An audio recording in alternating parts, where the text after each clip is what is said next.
Trust is a fragile gift, and when placed in the wrong hands, it can lead to unimaginable tragedy. Today, we delve into the spine-chilling story of Helen Patricia Moore, a name that has become synonymous with one of the most unsettling chapters in Australian criminal history. In the late 1970s and early 1980s, Moore, a teenage babysitter entrusted with the care of vulnerable young children, committed heinous acts that would shock a nation and leave scars that could never heal. Her story is a haunting reminder that evil does not always announce itself loudly. Sometimes it hides behind a mask of innocence, lurking where it is least expected. This is not just a tale of unspeakable crimes, it is a stark and sobering lesson about the importance of vigilance and the devastating consequences of misplaced faith. As we unravel the chilling details of Helen Patricia Moore's story, we are forced to confront uncomfortable truths about human nature, the fragility of trust, and the pain left in the wake of unimaginable betrayal. Helen Patricia Moore's name sends shivers down the spine of anyone familiar with one of Australia's most harrowing criminal sagas. Born in 1961 in Sydney, Moore appeared to be an ordinary teenager, a young woman with her whole life ahead of her. To those who knew her casually, she was unremarkable, blending into the fabric of everyday suburban life.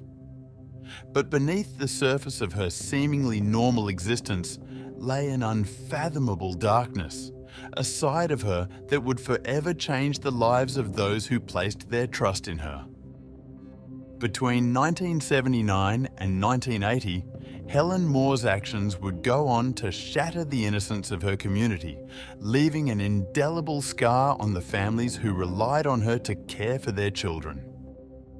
The story of Helen Patricia Moore began in May 1979, a month that, to the residents of her quiet Sydney suburb, seemed no different from any other. At just 17 years old, Helen had already earned the trust of those around her, regularly taking on babysitting duties for family and neighbours. Her youthful demeanour and calm presence made her an ideal caregiver in the eyes of unsuspecting parents. That month, tragedy struck the Moore family. Helen was entrusted with the care of her 16-month-old cousin, Suzanne Louise McIntosh, a bright and lively toddler whose laughter often filled the home. By the end of the day, that laughter would be silenced forever.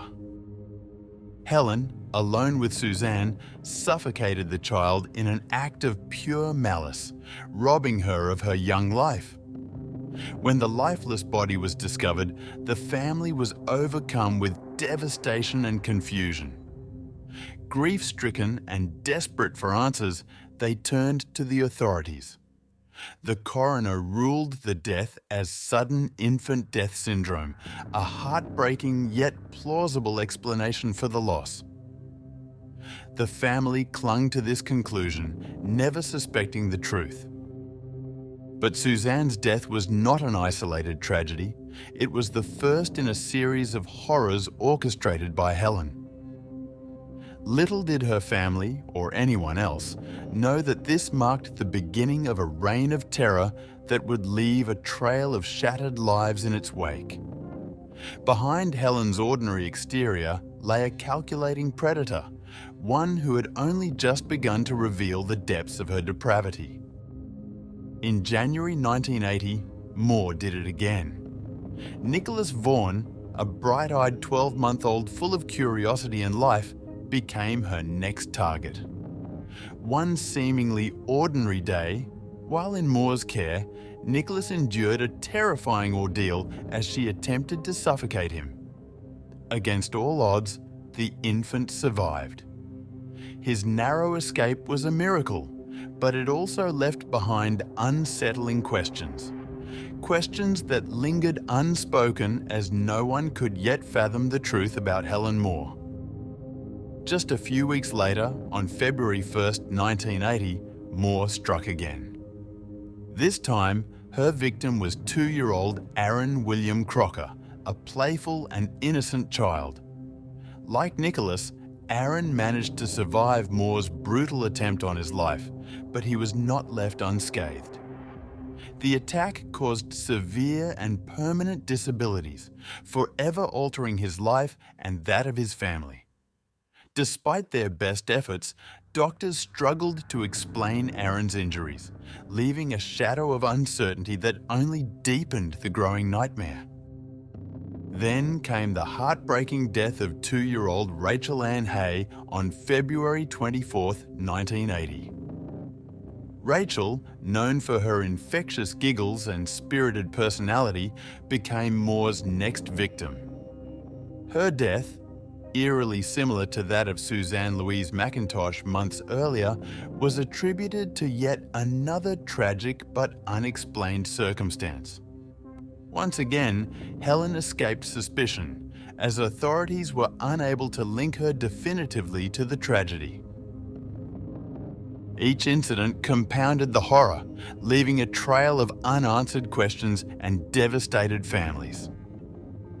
Yet, despite the growing pattern of tragedy that seemed to follow in Helen's wake, the full extent of her crimes remained concealed. The turning point in Helen Patricia Moore's reign of terror came in March 1980, when tragedy struck within her own family. Her 7-year-old brother, Peter John Moore, was found lifeless at the bottom of the stairs in their home. At first glance, his death appeared to be a tragic accident, a young boy's misstep leading to an untimely end. But as grief gave way to questions, unsettling inconsistencies began to emerge in the circumstances surrounding Peter's fall. The family and investigators noticed details that didn't add up. How could a healthy and energetic child like Peter have fallen in such a way? Whispers began circulating among neighbours, friends and extended family, piecing together an alarming pattern. Every incident of death or harm had one common denominator: Helen. As suspicions mounted, Helen's carefully constructed facade began to crumble. The walls of deceit she had built around her horrific actions could no longer hold under the weight of mounting evidence and collective suspicion. Confronted by investigators, Helen finally broke her silence. Her confession was as chilling as the crimes themselves. She admitted to killing Peter, her own brother, in cold blood. When asked why, her response was devoid of remorse and full of disturbing logic. If her brother couldn't live, then no child deserved to. Helen's confession not only confirmed her responsibility for Peter's death, but also unraveled the thread connecting her to the previous tragedies, the suffocations, the injuries, and the deaths of children who had been under her care. What had once been a series of heartbreaking coincidences now revealed itself as the calculated cruelty of a young woman who wielded trust as her weapon.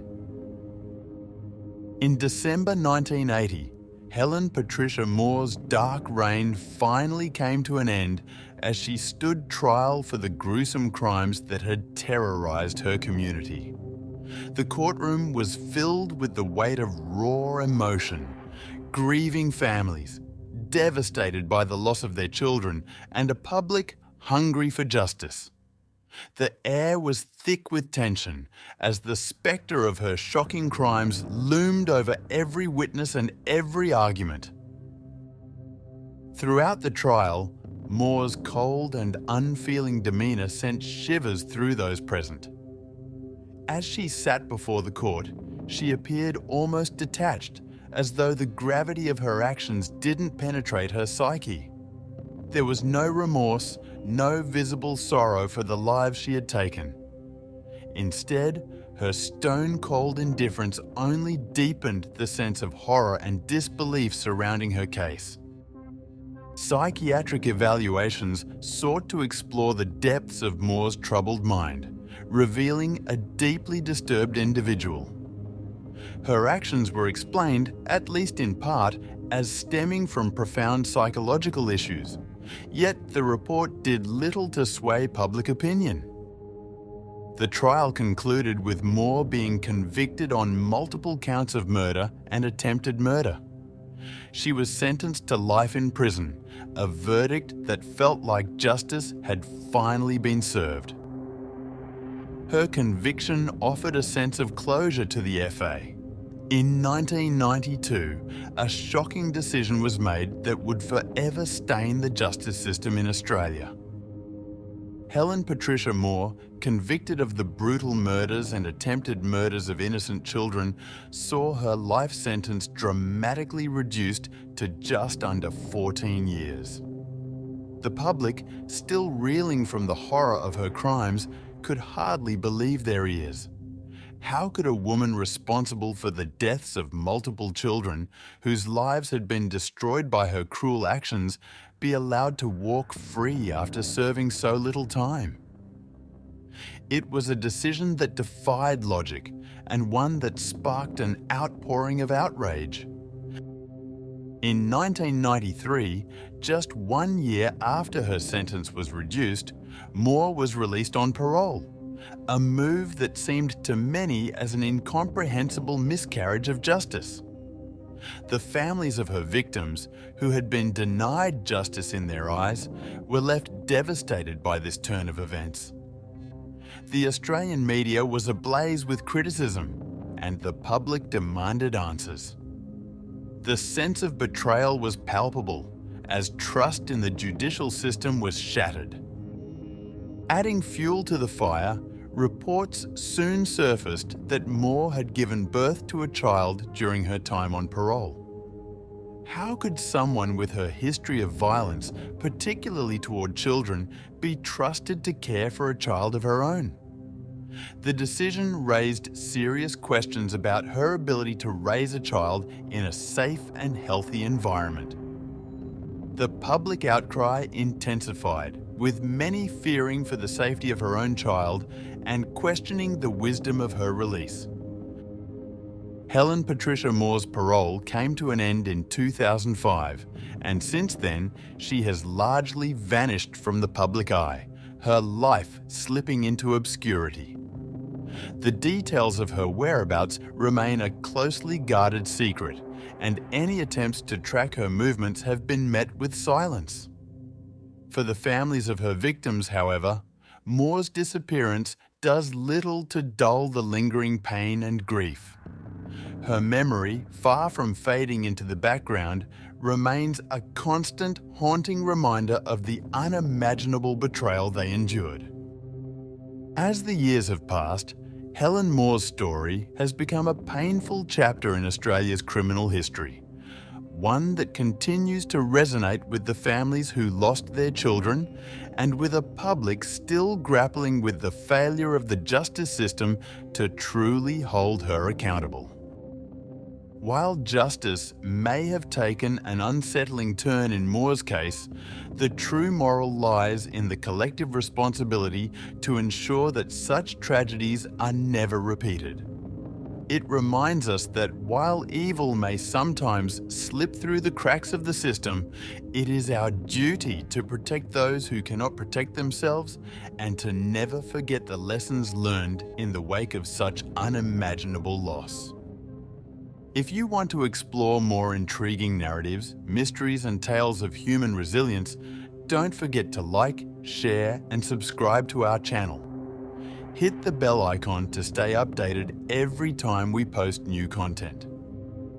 Love the content we create? Help us keep this channel alive and thriving by making a donation. Your contributions allow us to research, narrate, and bring these compelling stories to life. Every bit helps. Check out the donation link in the description to support our journey.